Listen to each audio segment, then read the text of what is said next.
భాగంగానే తెలంగాణ రైజింగ్ 2047 అనే ఒక పాలసీ డాక్యుమెంట్ను ఒక విజన్ డాక్యుమెంట్ను తీసుకురావడం ద్వారా ప్రపంచంతో పోటీ పడాలి అని ఈరోజు మనం నిర్ణయించుకున్నాం.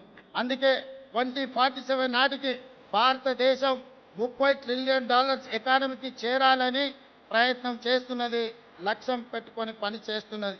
మరి భారతదేశం ప్రభుత్వం $30 ట్రిలియన్ ఎకానమీని ఈరోజు దృష్టిలో పెట్టుకొని ప్రణాళికలు చేసుకుంటే తెలంగాణ రాష్ట్ర ప్రభుత్వం అందులో భాగస్వామి కావాలి, అగ్రభాగాన నిలబడాలి అని తెలంగాణ రైజింగ్ 2047 పాలసీ డాక్యుమెంట్ తీసుకొచ్చినాం.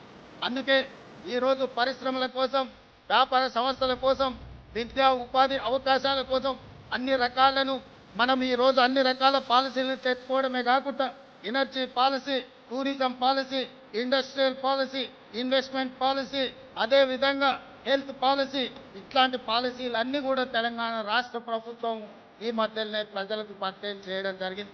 ఈ పాలసీలన్నింటినీ కలిపితే తెలంగాణ రైజింగ్ 2047 తద్వారా తెలంగాణ రాష్ట్రాన్ని ప్రపంచంతో పోటీ పడే విధంగా తీర్చిదిద్దాలన్నదే మా ఆలోచన.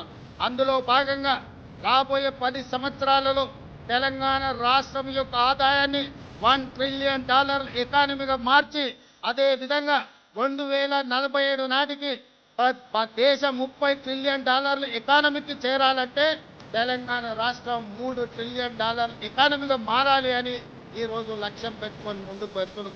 ఈరోజు దేశ జనాభాలో 2.5% ఉన్నాం, కానీ జీడిపిలో 5% మనం అందిస్తున్నాం.